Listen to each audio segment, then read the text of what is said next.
report details how advertising through television transforms strangers to your product into acquaintances, and acquaintances into friends, and friends into customers. You could almost say, as a result, that television puts into every living room a selling machine.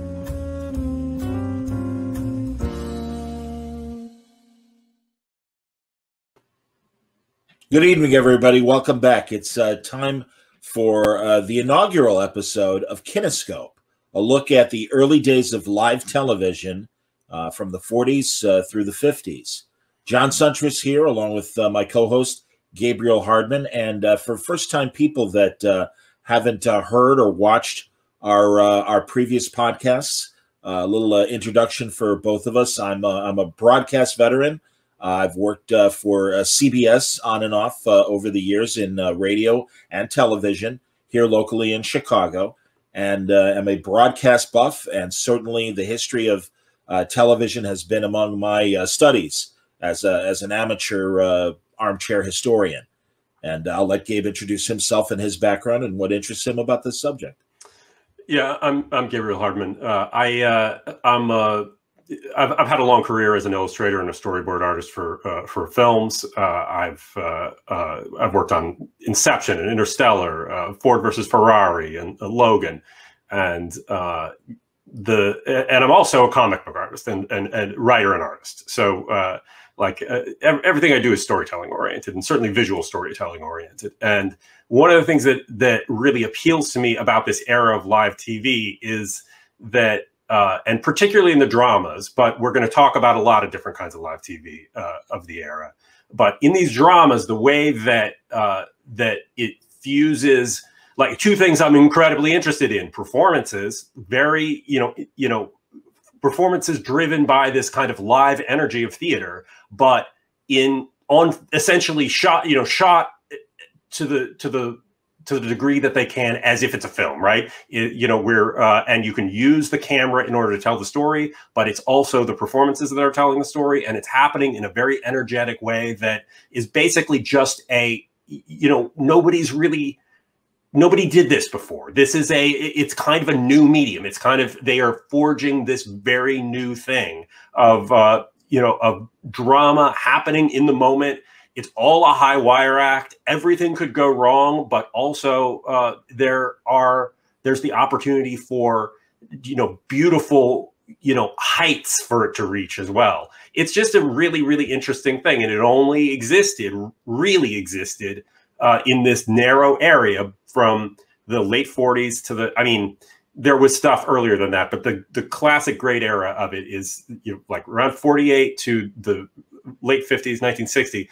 Basically before videotape came along. That's right. The name of the podcast is Kinescope because that was the process where they because this is live, because it was before videotape and there was no way to record it otherwise. The way that they would record it for rebroadcast on the West Coast was to take a 16mm camera and aim it at a monitor and just shoot it as it's happening. So, and that would be the only record, and that, for the most part, is the record that we're left with for all of this. I mean, it's low quality, even by the somewhat lower quality, even by the standards of TV at the time. And those kinescopes were not even considered something that you could really rebroadcast or syndicate or anything like that. They were more like a backup, and so. But it's our window into this live world that you otherwise only could have seen if you were watching TV on that night. Yeah, and then again, this is prior to what was the coaxial cable, which allowed coast-to-coast live broadcasting to happen. So as you said, that's why they made these kinescopes to send to the West Coast for rebroadcast a couple days later. But also, this is the start of so many great careers of directors, writers, actors, so many production people as well. And certainly one of the reasons why we chose the show to start off with, Patterns by Rod Serling, directed by Fiedler Cook, a really great show that immediately caught the attention of the American public. It was originally broadcast in January of 1955, was so successful, they performed it again They didn't rerun the film. They made a second performance of Patterns because that's how they did it back then. Right. And this was like the first time anybody ever did that, really. This show was sort of a phenomenon at the time. It was both really popular and critically really well regarded. The Jack Gould, the critic from the New York Times, praised it, and in his New York Times review, he was like, "This is so good, they should mount this show again," and then they did. So, which was sort of unheard of at the time. People who talk about, interestingly, people who talked about seeing that second version of it were like, well, it was more polished, but it was sort of less exciting. It had less of that intense feel that that's kind of what defined what made these live TV plays great. So because they were more rehearsed, because they knew more what they were doing, and they were flying less by the seat of their pants, and so that that lack of preparation plays into what. And look, I'm a storyboard artist for movies. My job is preparing, right? I preparing what shots they're going to be making, elaborate plans. And certainly you had to make elaborate plans in order to pull off a live TV show. But at the same time, there's no going back, and whatever happens, happens, and that's what's so cool about this. It's appropriate that we are starting with Patterns because, first of all, and I've got the Wikipedia page to give me the correct dates. So it was first broadcast January 12th of 1955. Right. It was rerun on February 9th. So just under a month later, it was so popular that they did it again. And it's great that we're starting with Kraft Theater because it was an NBC show. And there's a lot of broadcast first for NBC. I mean, NBC and CBS, even going back, obviously, to the original radio days, they were the two big competitors. But NBC was, from a technical standpoint, the initial, experimental and successfully putting things forward. As we get into other shows, you're going to notice a difference of the way they shoot these things. And we can talk about that later. But as far as NBC was concerned, it was multicam, and they would do different shots. There was a lot less fluid movement that we might see in successive CBS productions, and that's what we're going to watch as we all watch together. And we really do. We're gonna let you know at least every week in advance what we're going to do the following week, because we really kind of see this as like a video book club. Yeah, and we will be. In fact, G. Corojo wants to know: will we be covering the shows from the Golden Age of Television DVD set from the Criterion Collection? We will. And Gabe and I both own these, but but we want these things to be accessible to everybody. We want it to be something that's on YouTube, something that's someplace out there that that just, even if you're not an aficionado of this who went out and bought that Criterion set a decade ago or whatever, you could just watch it and we just don't want it to be something where we're talking about something that's basically too obscure for anybody to dive into and and get what it is we're going on about. And yeah, so really, we promise that we will pick shows that either you will be able to find on YouTube or find on Daily Motion, or UCLA has a great website where they've been finding and restoring a lot of these great plays as well. So I would imagine, at least off the top of my head, it will be on one of these free platforms for us to let you know where to go to watch this stuff. But yeah, I mean, and again, right away with Patterns, you've got Rod Serling, the man behind The Twilight Zone. Yes. The host of Night Gallery, as we all know. But this really was his great national breakthrough. It's interesting, he was doing live television in Cincinnati prior to getting the nod from New York. And I don't know if you caught it, Gabe, but that is one of the things about Patterns, is our lead character is from Cincinnati. Yeah, absolutely. And I think Serling also wrote and sold multiple plays before this, mostly to Lux Video Theater, which was a half-hour show. And it's also, Patterns was directed by Fielder Cook, and he had worked on that show as well. He had directed some Rod Serling teleplays on that show as well. They bought a lot of Rod Serling stuff, but he was not a sort of golden boy. He didn't become, and he literally kind of became famous overnight from this. And the idea of basically a television playwright becoming famous seems a little bit crazy and anachronistic, you know, and I mean, I know that until, you know, at least several years ago, I didn't really have a sense that that Rod Serling was somebody, like, I didn't understand that, you know, that he had this whole career, basically a couple-year career before the Twilight Zone, and that's what made the Twilight Zone possible. But that the kind of work that he was doing was in a lot of ways very different from what the Twilight Zone became. And the Twilight Zone is also a reaction to the kind of work that he was kept from doing in live television by sponsors. I mean, he wanted to set out, you know, his intention was to very directly set out and to take on, you know, social issues, take on, you know, things that were going on in the world and the country, and dramatize them in ways that would, you know, make a point and, you know, do some muckraking and all that sort of stuff.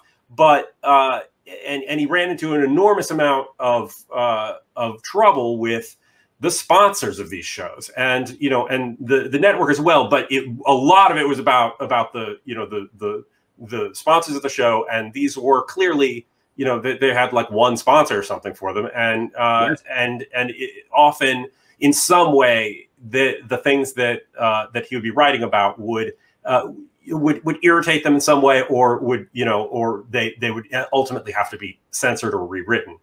I mean, in this particular case, this episode, Patterns, was originally written for Studio One, which is the CBS show, and it was like the more popular established CBS show, and but CBS got worried about it. They felt like it was maybe a little too close to the bone with you know, with the sort of corporate intrigue of it all.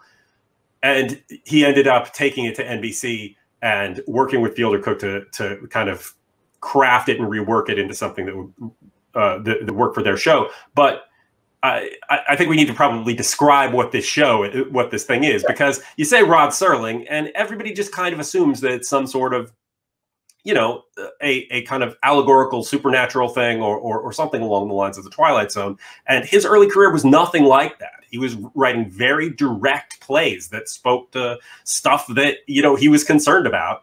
The Twilight Zone was about writing oblique plays that talked about things that he was concerned about, putting in the context of science fiction, and so that people were not so freaked out about the idea. But this is all very direct. But I mean, Patterns is basically just it's a power struggle in the world of big business. Like, that's, you know, I mean, that's the essence of what he's going after. And more than it being a big, you know, issue story, it's about, you know, dealing with the ethics of these individuals within this corporate structure, and basically how far anyone will go or not go in order to protect themselves or to move forward, or, you know, and it's totally fascinating in that way. It works great. Like these, you know, as a character study, it's really amazing. You know, the fact that it's, I mean, particularly, you know, Ed Begley Sr. as the older executive, who is sort of like second in command underneath Everett Sloan's character, who Mr. Ramsey, who's you know, the head of the company, and they, you know, the way that then the Richard Kiley character, the younger character from Cincinnati, comes in, and, you know, he's hired from, like, you know, some little company out of town. He's way younger than everybody else. The Everett Sloan character just sees him as somebody with potential, but he really is being brought there to replace Ed Begley Sr. And Ed Begley Sr. doesn't know this. And even though his secretary clearly knows this from the very beginning, yes. And but Ed Begley Sr. and Richard Kiley develop a sort of relationship over the course of this story, and so all of these kind of conflicts come together over the course of it, and it's about Kiley having to decide whether he's gonna go along with this and keep this job even when it's basically at odds with his morals, and yet it also resolves in a way that is not heavy-handed. It's actually very interesting, a little gray, and you know, and you can make your own call about, you know, about how you think that he dealt with it, you know, which I think is what really elevates it in a lot of ways. Yeah, well, and again, this is the zeitgeist of that post-war era, that man in the gray flannel suit that it was explored in that book and in that film as well. And it really does. It takes on corporate America in terms of what is more important, the humanity or you know, business as usual and business at all costs. And Edward Sloan absolutely represents that corporate attitude, and yeah, is very obvious about wanting to push Ed Begley aside and make Richard Kiley his new man. And it's great. It really is great to watch. And also, by the way, as you said, Serling would have these troubles with corporate sponsors. It's one of the reasons why in the intro I put that voiceover of television as an effective marketing tool, because essentially at the bottom, as much as the creatives really took this opportunity and made some incredible drama and comedy and the like, it was there to sell products. And yes. Let's not forget that. And that's, I mean, they are making this show to sell Kraft cheese. And right. But we watched all those great Kraft. But if you want to know, though, if you want to know why I'm interested in talking about this, it's because these guys, people like Rod Serling, are out to bite the hand that feeds them. Absolutely. Right? Like, and that's that is like at the core what makes this exciting, right? They're not, you know, they're out to like get away with something within a structure that doesn't want them really to get away with it. But, you know, they obviously there's push and pull there, and they're, you know, they want the prestige of it. They want the, you know, they want the ratings. They want people to be excited and interested in it, but they just don't want to, they don't want that, you know, some little TV writer stepping on their giant corporate toes either. Right. And again, the roles of these characters are very much metaphors for the corporate structure within the networks, because Everett Sloan could easily be a Jim Aubrey at CBS who decides, goodbye anthologies and highbrow drama. We want sitcoms that are lowest common denominator jokes, and pushed all that away. But then you also get a Hubble Robinson who understands the importance and the prestige and wants that for the network. So there are these kind of tug of wars going on in the same corporate structure as patterns. And also, this is such a universal story. I mean, Gabe, I don't know how it is for the film world, but in the corporate broadcast world, even in the 90s and the aughts up until literally last year that I experienced in my 30 years among companies like CBS, there's that struggle. And we have creative broadcasters that really want to stir things up. And then we've got corporate masters reminding us that, hey, sponsors pay the bills. Right. And as much as we want you to speak your mind, we're going to say no a few times. And it's, that's the eternal struggle. And also just the kind of machinations that happen in the story in terms of the backroom dealings. And really Richard Kiley coming in like just as this bright-eyed young executive that wants to do good work and likes Ed Begley very much. Yeah. And wants to work with him. And Everett Sloan is the guy saying, no. In fact, that great moment in Act 3 when Everett Sloan submits his report, and you can see, Ed Begley submits his report, and Everett Sloan crosses his name out and only has Richard Kiley's name on there. And again, it's like, no, you're not. Yeah. I'm not even giving this old guy the credit that he deserves for the work that he's doing. You're on the way out, like it or not. Right. And this gets slightly confusing because Ed Begley's character is named Andy Sloan, and Everett Sloan is the actor who plays the boss, who is Mr. Ramsey. But yeah, absolutely. And there's just, as much as this is about great writing, and it really is great writing, right? Like the way that we're brought into this is through the executive secretary, I think, coming in and coming through the elevator, right? And mind you, part of the restrictions of even writing a live TV episode like this is that you have basically 4, maybe 5 sets, and that's it. You don't have a tiny little scene in some set someplace and, whatever. Everything has to play out in these very limited locations.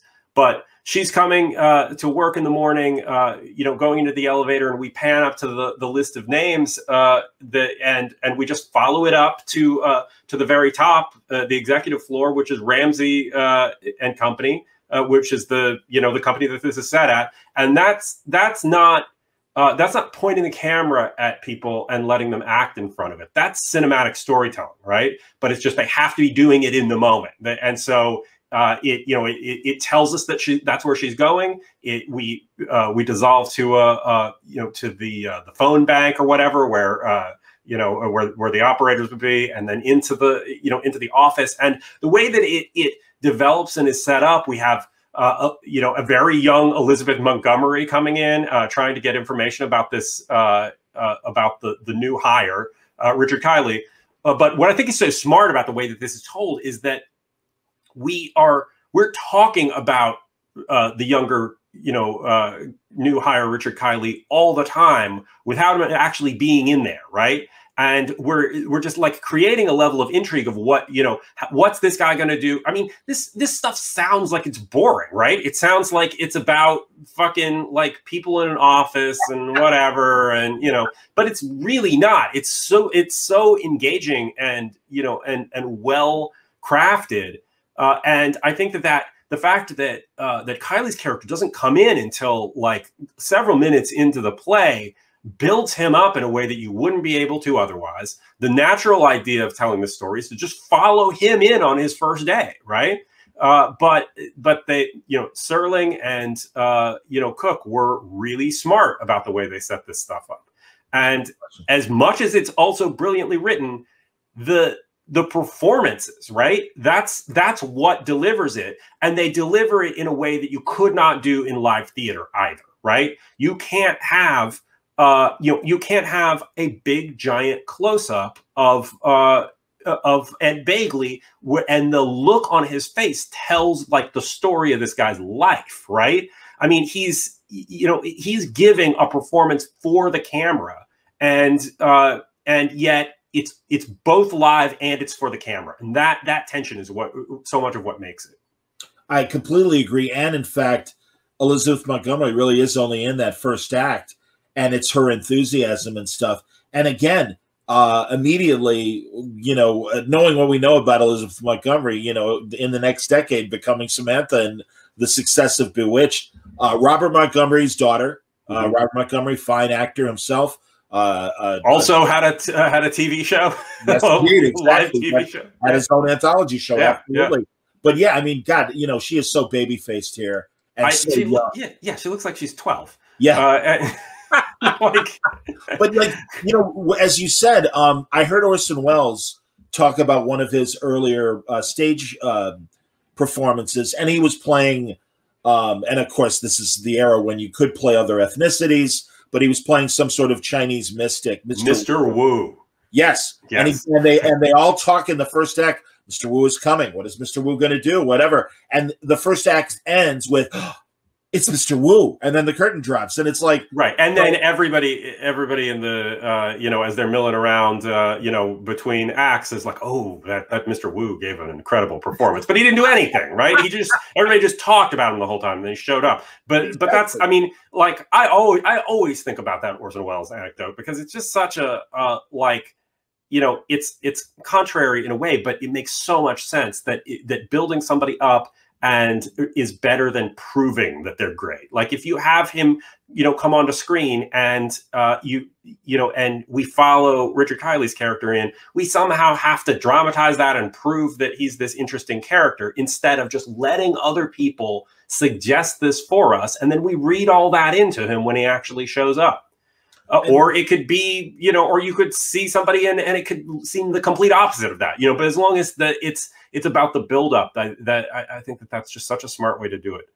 I also love the relationship between Kiley and his wife that starts off so loving and stuff. But then when Kiley realizes that he's there to replace Begley and what's the machinations that are happening in this corporate structure, he's a good man. He doesn't want this to happen. And really is there to, play ball in the fairest way and work with everybody. And his wife is one of the ones going, hey, wake up and you better grab this. because these corporate masters believe in you. This is our chance.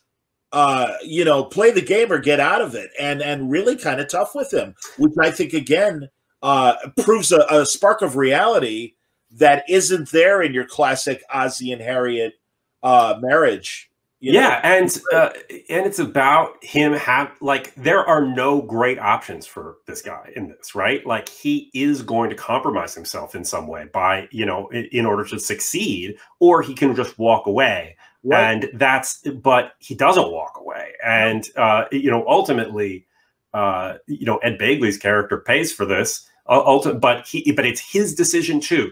Ed Begley's whole thing is that ultimately he does know that that they want to force him out, that Everett Sloane's boss character wants to force him out, but he refuses to give into it. It's like he will just stay regardless of how poorly he's treated. And, you know, as just a matter of principle. And, you know, and it's just down to how these characters interpret their principles and how they, you know, they maybe give into them to some degree or stand up for themselves. And, you know, Ed Begley stands up for himself to the end. Yeah, God, I'm going to tell you, man. Well, to a degree, although he's also this passive sort of character in a lot of ways, too. And all of those like interesting shades and conflicts that come into it just make it such a great thing to watch. He represents the old guard and the corporate structure that was there of Everett Sloane's father, who initially started the company. And, you know, Sloane has moved on and is now the man and wants his own people. And God, I love Margaret Wilson, who plays Begley's secretary. Yes. And if you don't recognize her, you've seen her in a million things. She died 5 or 6 years ago. And it's amazing because she had other secretarial roles. And the one that always stands out for me is she's in Regarding Henry, the Harrison Ford film, playing Harrison Ford's character's secretary. He's a lawyer in this kind of crazy corporate structure as well. And, you know, if you don't know Regarding Henry, he gets shot in the head and it affects his personality and really affects him from a cognitive standpoint as well. He isn't the sharp shark of a lawyer that he was before, and is just kind of finding himself with these new values and innocence. And Margaret Wilson is there remembering what he was and what he is now. And it's great because she really has that same role, not only supporting Ed Begley and knowing the score. And I love the way they kind of position that the secretaries they're aware of what's going on. I mean, and yeah. I love that. Like, because again, they're the ones that pass along the memos and the letters and stuff, as they should know what's going on.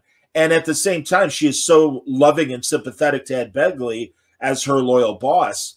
At first is kind of callous to Richard Kiley, but then they come to an understanding because she knows that Richard Kiley really likes Ed Begley and wants to work with him, and it really is doing a good job as well. Like we're initially just in the first act, we're introduced to him, you know, coming in on his first day, and then in the break between first and second act, lots of time has gone by. We quickly established this sort of new order where Richard Kiley is clearly in control of this situation, giving out orders, sending people places, you know, and then.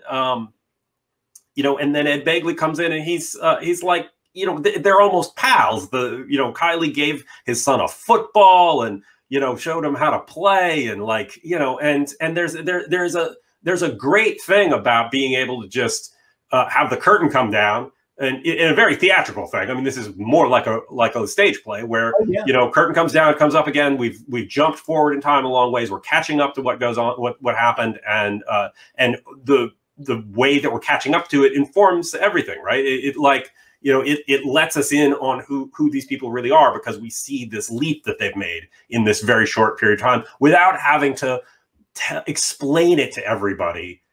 We get to infer things, right? Like I like inferring things. We don't feel like we get to do that anymore. We have to just tell everybody everything. Well, you get that moment as well when after Richard Kiley gives Ed Begley's son a football, and it's, oh, you know, my son tells me you were an All-American. Well, that was a long time ago. All-American.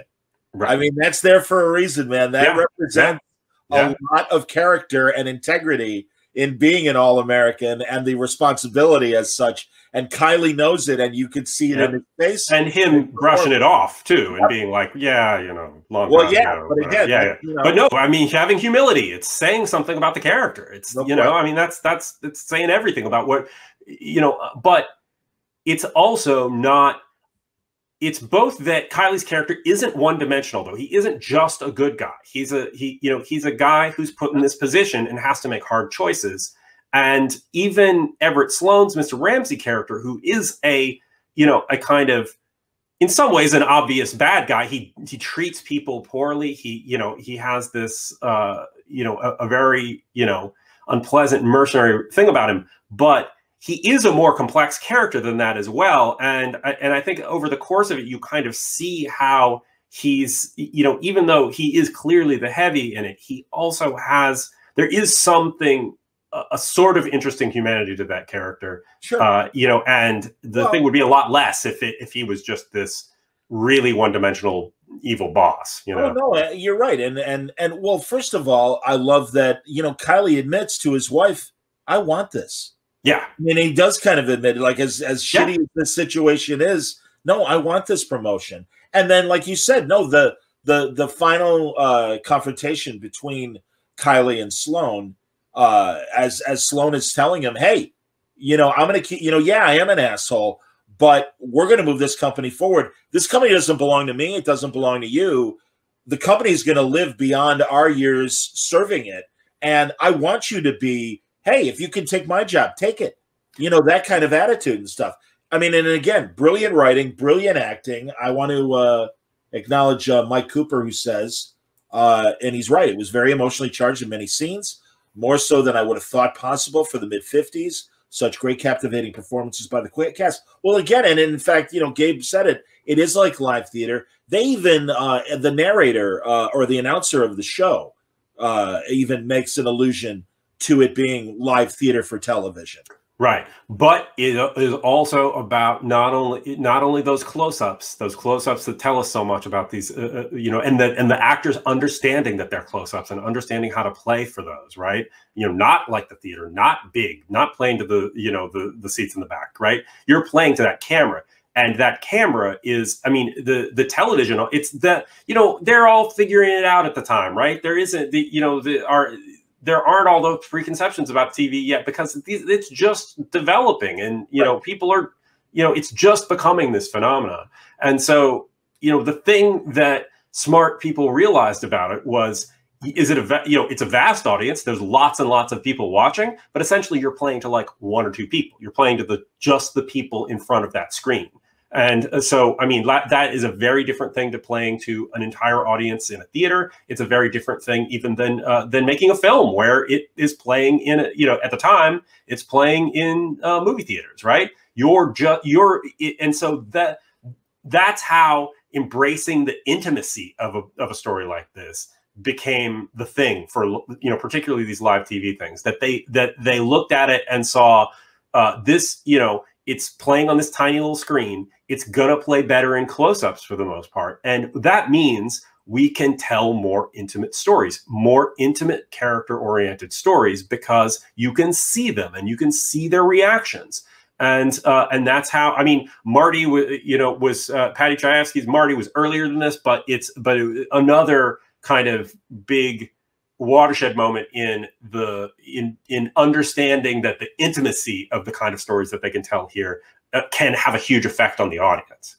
And we'll explore Marty in a subsequent episode. And another example of that even is in comedy, where Sid Caesar had to remind the camera technicians and the directors sometimes, where they would cut in mid-joke too soon. And it's like, no, stay on the person that's talking.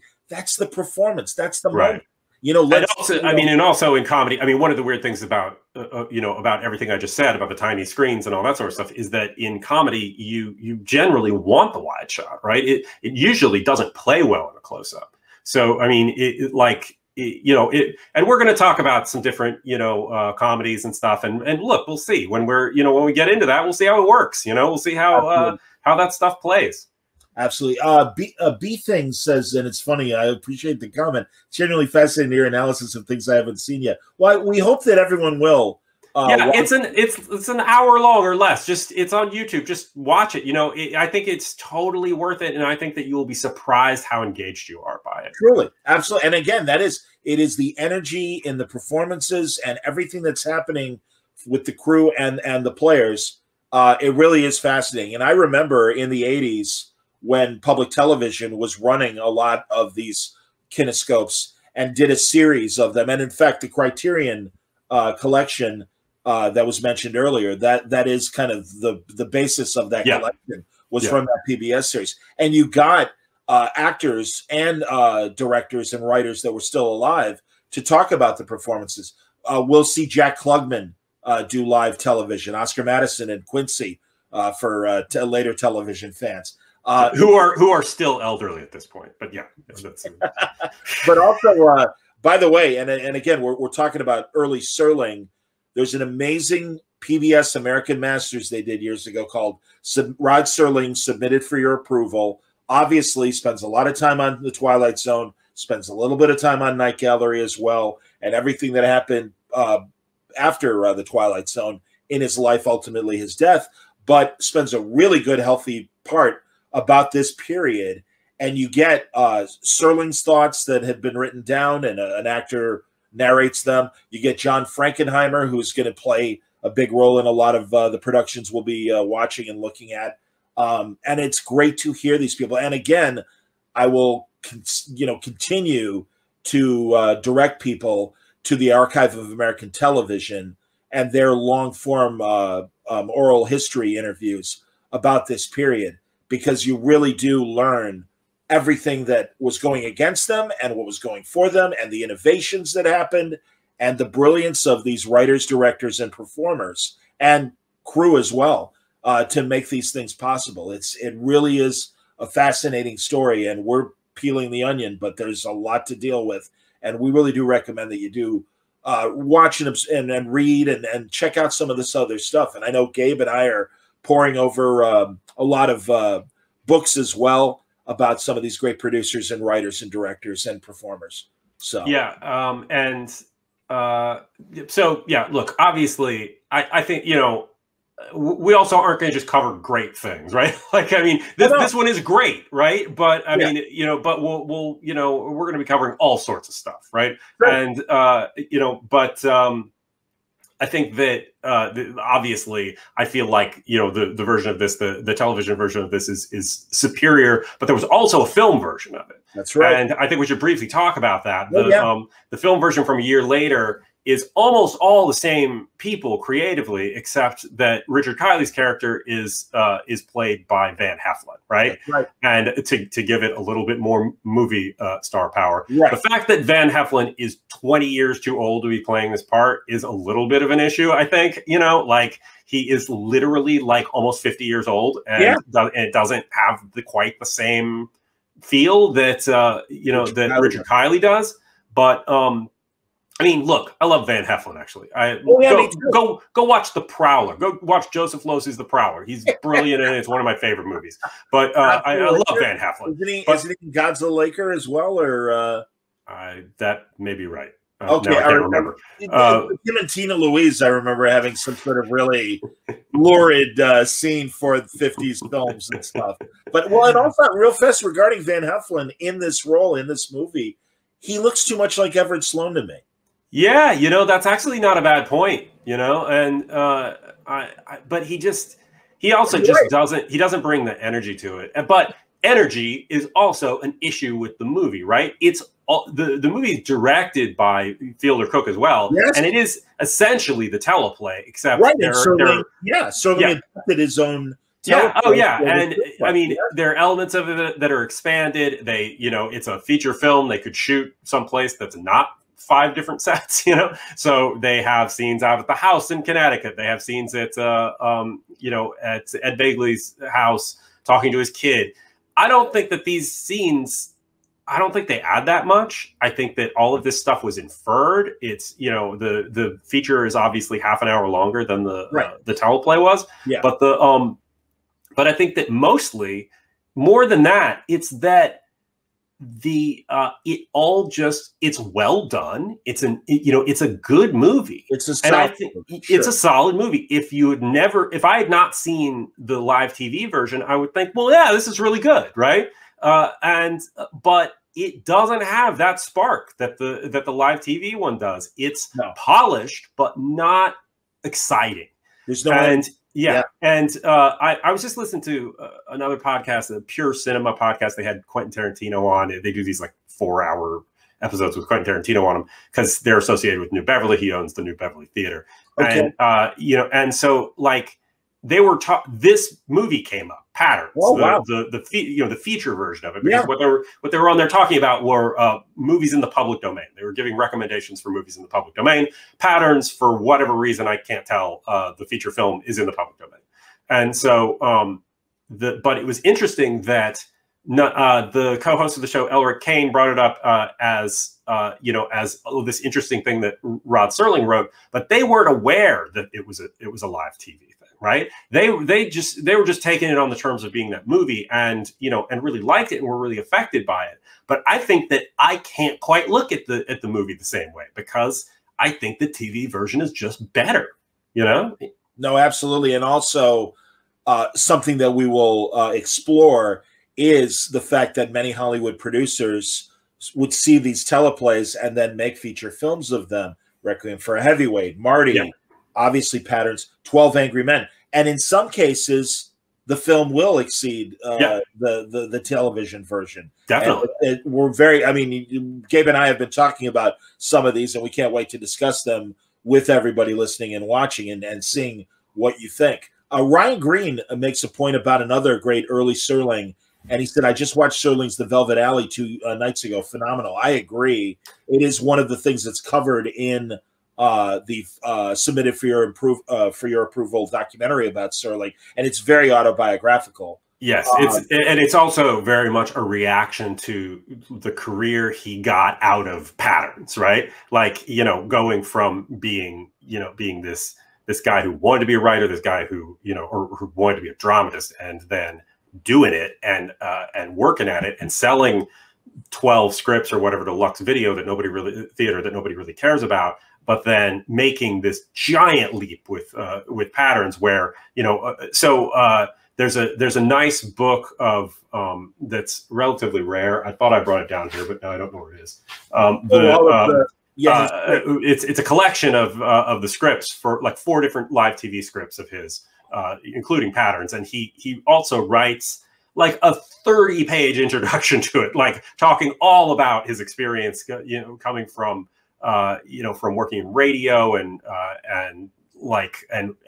working his way up to doing something that was creatively challenging to him and interesting, and I think that it's just his perspective of coming into this world and into something where he could tell the level of stories that he was interested in is super exciting. I believe that this introduction is online. You can find it if you look for it. Okay. It was republished by somebody, and it's totally fascinating. And we can't go into like every bit of this gigantic thing about himself, but I just recommend seeking it out. Well, and also because of the success of Patterns, his next punch, and forgive the pun, is Requiem for a Heavyweight, that incredible boxing story. And these were both produced in the same year. And this really did catapult Rod Stewart. Yeah, and also he got, as soon as Patterns hit, he got like, he sold like 8 other plays. He got, that had just been sitting around before. He got offers for a couple of movies. He got, he got offers from a bunch of other, TV shows. He got meetings with, with Broadway producers. It was the overnight success of Rod Serling. It's what made him Rod Serling. No question. No question. And again, we'll explore it with certainly with Requiem for a Heavyweight eventually. Yeah, and I wouldn't be surprised if we're looking at more Rod Serling stuff. This is, because he's super interesting. He's not some perfect writer. He's a really interesting writer, and the fact that we all know where he went from there is makes it even more interesting. And again, this is what's interesting about this period of live television, because this is where so many greats to come later in their career, much like Serling, Paddy Chayefsky, who you know from Network, and George Roy Hill was one of the great directors of live TV that went on to do Butch Cassidy and The Sting. Franklin Schaffner did Patton and Planet of the Apes. Arthur Penn. Right. Yeah. John Frankenheimer, like you mentioned before. Yeah. I mean, so many interesting people came out of this stuff, and that also informs. They went into the movie business in the mid, early to mid '60s, and and that's kind of what set up the possibility of the new Hollywood of the late '60s and '70s. Like all this stuff is a sort of continuum, and much like in our previous show about The Outer Limits, where all I want to talk about are things where where these actors and writers like Robert Towne or whatever started here and went on someplace else. I just love that kind of continuity of stuff. I love to to be able to like look at the path that these things took, and that it isn't just that 70s cinema or whatever just didn't burst out of no place. These things all are connected, and and bringing a lot of it back to this live TV stuff is really interesting. Yeah, and also again, I mean, I've watching these oral histories on the Television Academy's website. Guys like Horton Foote, who's brilliant playwright and everything. It's like we couldn't get our stuff on stage. We couldn't get the film deals. Television was there and needed the material, and it was shit pay, but it was a chance for your work to be seen. Right. And initially, they paid like $600 or something like that. And the reason that guys like that, Horton Foote and Paddy Chayefsky and Tad Moselle, these writers who came in a little earlier at the beginning of this stuff, they got breaks because they weren't cheap, right? Like established playwrights weren't going to write a fucking hour or even half-hour play for $700, to give it away to play once on television and never be heard of again. That's right. So because it was live and there was no real way to keep it apart from the Kinescope. No question. And those guys were all brought in by this producer Fred Coe for the Philco Playhouse, and that was kind of like the incubator for this serious TV, serious TV playwriting stuff, and I think that, and all of that stuff we'll go into more specifically when we talk about shows that are related to it, and we'll just kind of build on talking about the history of how all this works as we go and as it relates to the particular shows. Absolutely. And then the trajectory, not only the obvious ones, but like Martin Manuelis was such an important producer. And what does he do after the live TV era? The Adventures of Dobie Gillis. Right. Well, but the business changed, right? They, ultimately, there was this brief window where people were, and there's a lot of garbage from live TV. It's not like they're all brilliant, right? No, you're right. It's like anything. Most of it's garbage, right? Sure. But there was a window to do interesting adult stuff, and that window closed, right? And it closed basically because they figured out that if you go out in, to Ince Ranch and shoot a Western in a couple of days, that's cheap enough that people will, and that's what people got excited about. And once Westerns started selling on TV, live TV was over. I mean, the only reason that that this live version of it happened, and they weren't just shooting things on film the whole time. It wasn't that they didn't have the technology to do that. It was that that it just cost like 5 times as much to make an hour-long filmed, like shot on film production that would then have to be cut together and all, and post and everything, and then presented on TV. That level of work would be it was just too expensive to do. So this is all just a bunch of economic forces and somewhat taste things, and they're all coming together to kind of make this little bubble of a time when these kind of more ambitious plays could happen. Absolutely. We do want to acknowledge the passing of Richard Donner, and it's kind of he's 91 years old, great filmmaker, important television director. Well, maybe not important, but certainly did. But he started in TV, and I mean, look, and speaking of Rod Serling, I mean, I think it was Richard Matheson who wrote it, but like he directed Nightmare at 10,000 how many feet? 10,000. Is it 10? 20? I feel like it's 20. It's probably 20. But yeah, no, I mean, he directed that that classic, Twilight Zone episode. I think he did come in a little bit after I think his first credit was like 1960, and that's basically the end of this. That's when Playhouse 90, like the last big show, ended, and and we moved on to Donna Reed and Westerns. Man, I'll tell you, I always love hearing Donna Reed because I worked on a local sports talk show, and it was on one of those really low UHF channels after being on CBS for a couple of years. And it was like literally saying, all right, our show's on Friday night at 6:30. And me and I was the Andy Richter. I was the sidekick. My host would be like, Friday night, 6:30. And I'd go, right after Donna Reed. He's like, right after Donna Reed. And it was the truth. We were on after Donna Reed, reruns, and led into a shitty infomercial about a wok or food processor of some sort. But yeah, it cracked me up, man. And then, so I can't help it. I love Donna Reed. So well, if we had the ability to do it, we would put this show on right after Donna Reed. I don't know. But no, this is going to be great. Now, next week, we are going to talk about a mediocre show, but it's pretty, it's still fascinating to watch. And that is the first attempt to adapt James Bond from book to screen.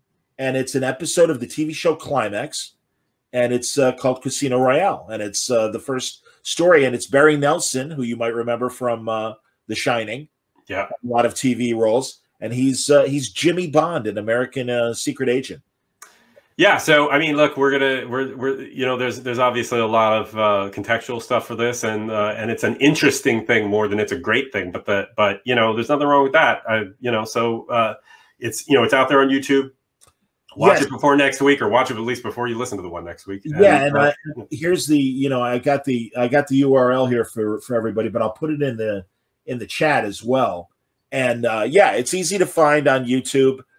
It'll be 50 minutes, so they eliminated the commercials, but it's the full story. But it's Barry Nelson against Peter Lorre. Peter Lorre played Le Chiffre. Yeah, what we all know from the Daniel Craig movie.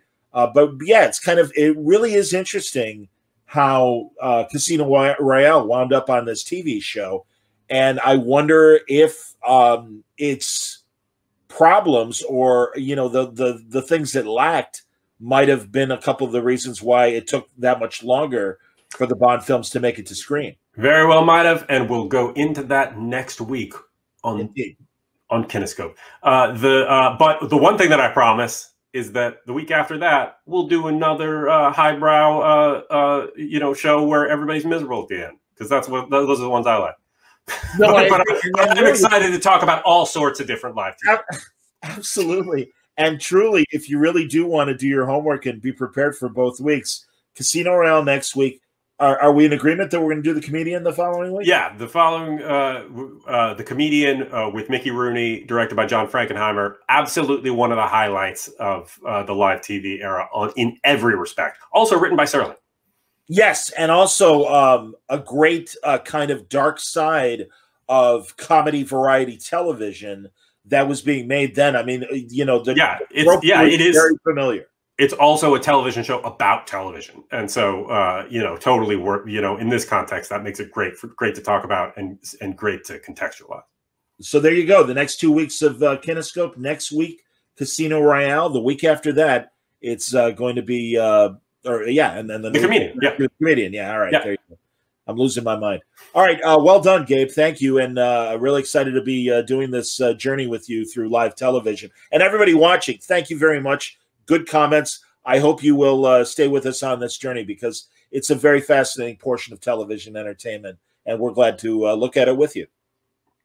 So until next time, stay safe, stay happy, and stay healthy.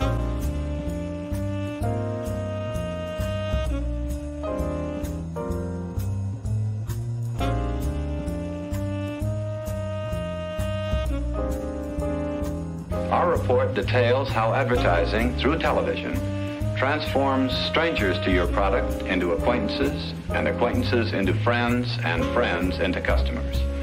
You could almost say, as a result, that television puts into every living room a selling machine.